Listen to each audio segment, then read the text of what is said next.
14/5/2026 তারিখে জ্যোতিষশাস্ত্র মতে গ্রহদের অবস্থান।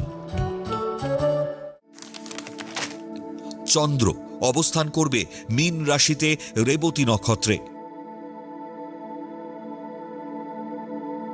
একই স্থান মীন রাশিতে শনি উত্তর ভাদ্রপদ নক্ষত্র অবস্থান করবে।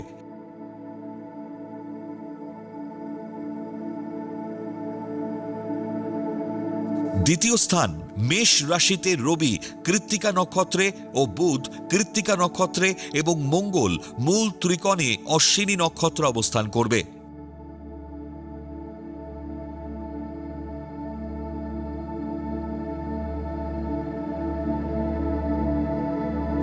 তৃতীয় স্থান বৃষ রাশিতে সক্ষেত্রী শুক্র মৃগশিরা নক্ষত্র অবস্থান করবে।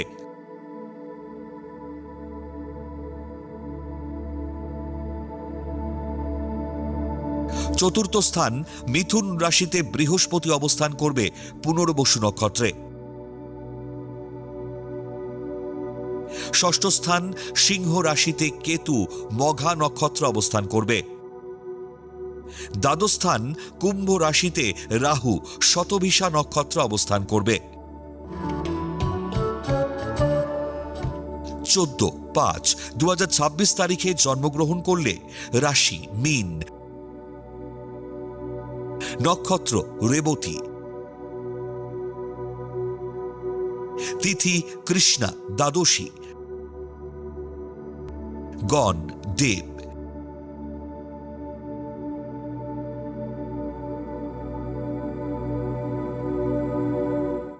14/5/2026 তারিখের রাশিফল।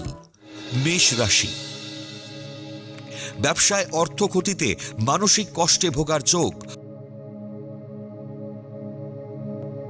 হতাশা ও অবসাদে কর্মপরিকল্পনা ব্যর্থ হবে। নামী বহুজাতিক সংস্থায় কর্মপ্রাপ্তির যোগাযোগ আসবে।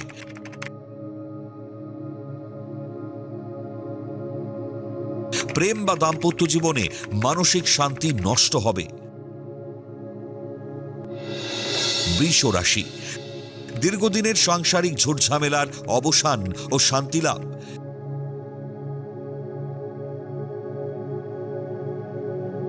গৃহ নির্মাণের প্রচেষ্টা সফল হবে।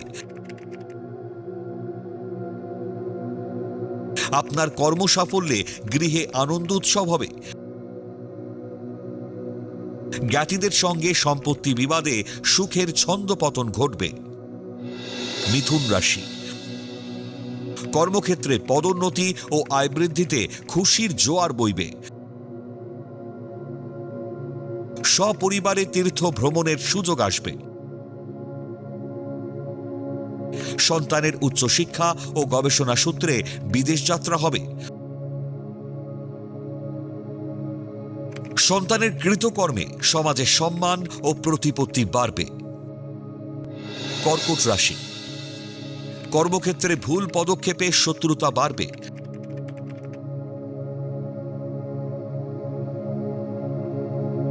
ঘরে বাইরে উভয় সংকটে মানসিকভাবে বিপর্যস্ত হবেন।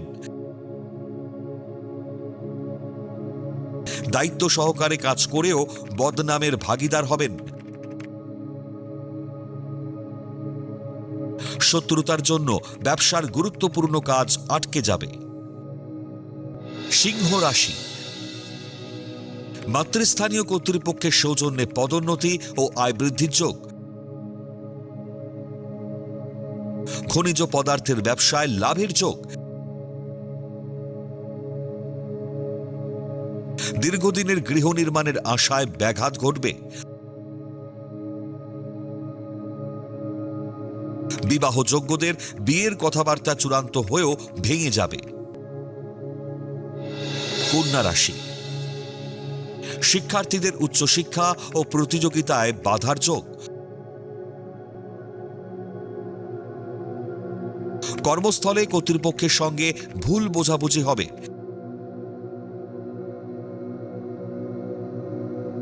ভুল সিদ্ধান্তে কর্মক্ষেত্রে জটিলতা বাড়বে। পারিবারিক সম্পত্তি দখলে পুলিশ বা আইনি সমস্যা দেখা দেবে। তুলা রাশি, কর্মস্থলে দীর্ঘদিনের আর্থিক বঞ্চনা থেকে মুক্তি ঘটবে।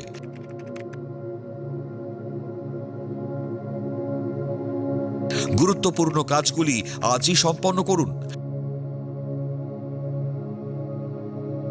স্বামী স্ত্রীর যৌথ প্রচেষ্টায় সংসারে শ্রীবৃদ্ধি ঘটবে। প্রতিযোগিতামূলক পরীক্ষায় সাফল্য ও কর্মপ্রাপ্তির যোগ। বৃশ্চিক রাশি, ব্যবসায়ীদের ব্যবসায় লগ্নি করার উপযুক্ত সময়।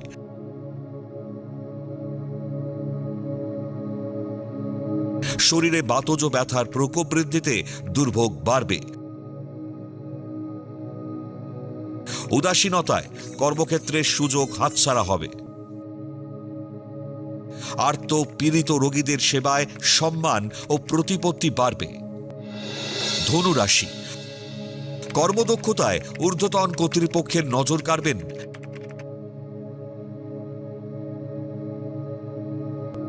দীর্ঘদিনের চেষ্টায় পদোন্নতি ও আয় বৃদ্ধির যোগ।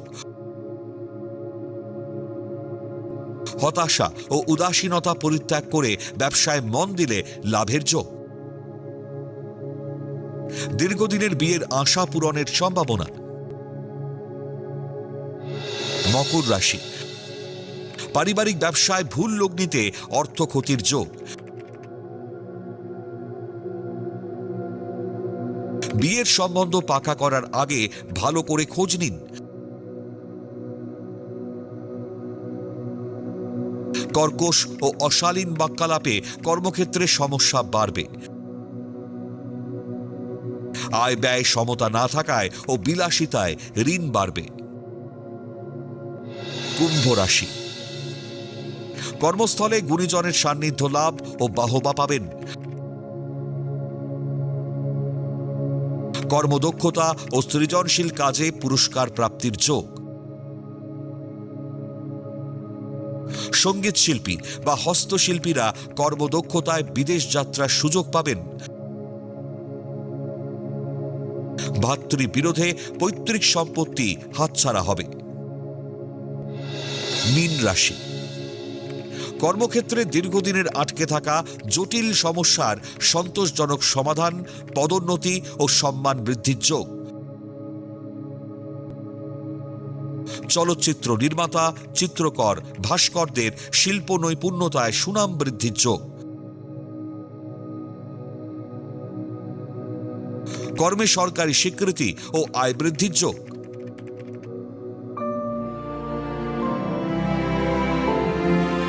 পৌরাণিক উপাখ্যান।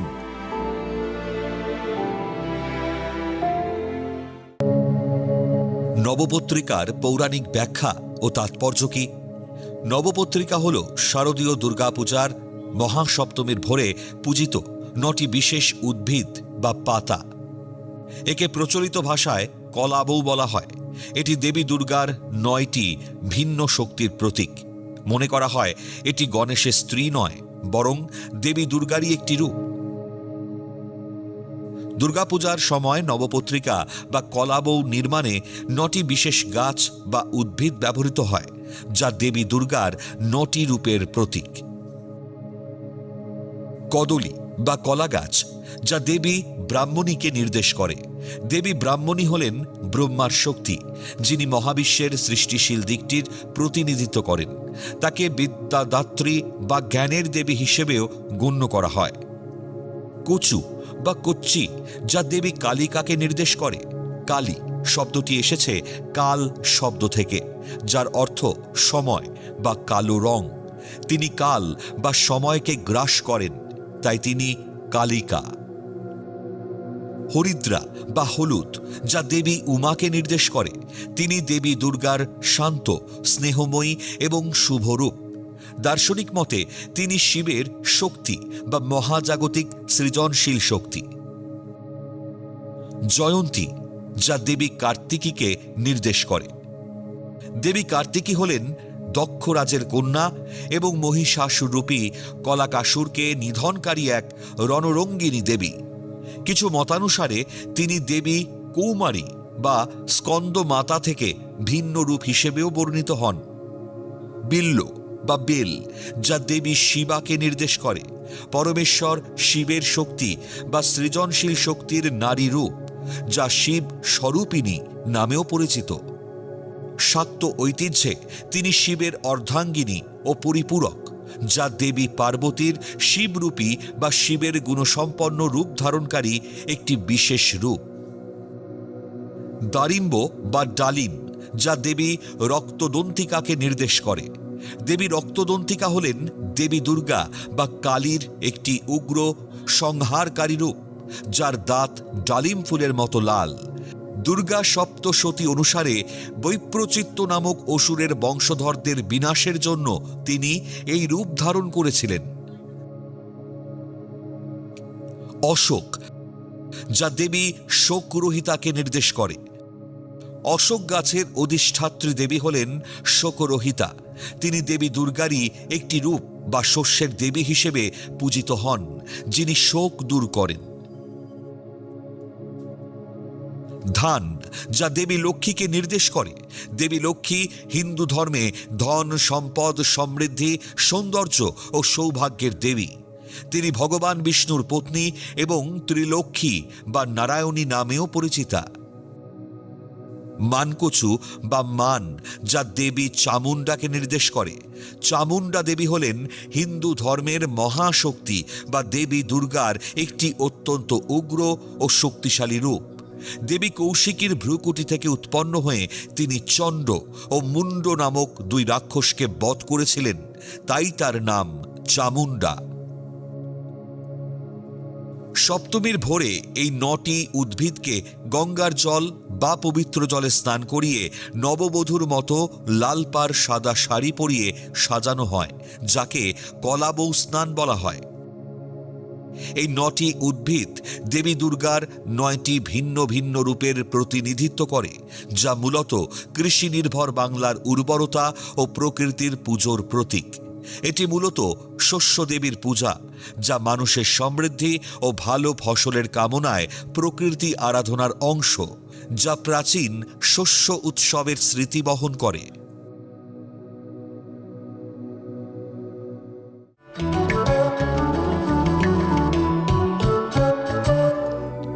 আজকের প্রথম লটারি বিজেতা দেবিকা চ্যাটার্জি।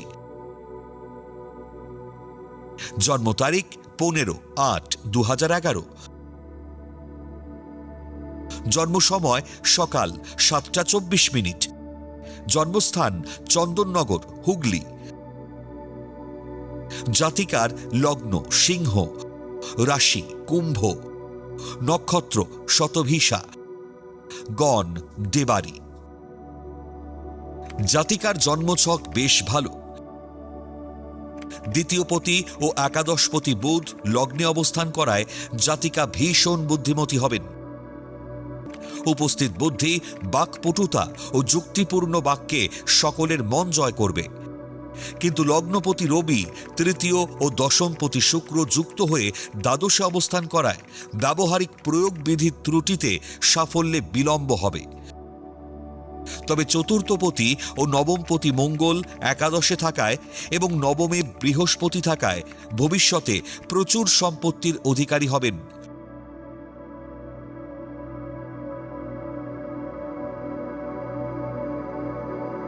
উচ্চশিক্ষা ও বিয়ের ব্যাপারে যথেষ্ট সতর্কতা দরকার।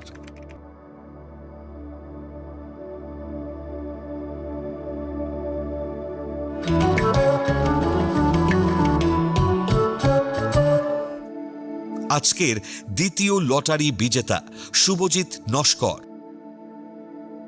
জন্ম তারিখ 28/9/2000।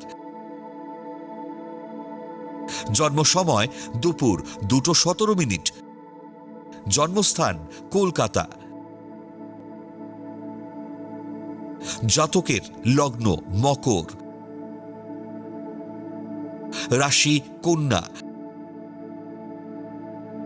নক্ষত্র হস্তা, গণ দেব। জাতকের জন্মছকে ভালো যোগ থাকলেও কিছু দোষ ত্রুটিও রয়েছে। লগ্নপতি ও দ্বিতীয়পতি শনি পঞ্চমে তৃতীয় দ্বাদশপতির সঙ্গে যুক্ত হয়ে সাধু গুরু যোগ সৃষ্টি করেছে। ফলে চেষ্টা করলে উচ্চশিক্ষা হবে। ষষ্ঠ দ্বাদশে রাহু কেতু থাকায় জন্মস্থান থেকে দূরে সফলতার যোগ। পঞ্চমপতি শুক্র দশমে সক্ষেত্রী বুধ যুক্ত হওয়ায় কম্পিউটারে দক্ষতা থাকলে ভালো চাকরির যোগ। তবে সপ্তমপতি চন্দ্র রবি যুক্ত হয়ে নবমে থাকায় জীবনদায়ী তরল দ্রব্যের ব্যবসায় লাভের যোগ। অষ্টম দ্বাদশে মাঙ্গলিক দোষ করায় বিয়েতে সমস্যা হবে।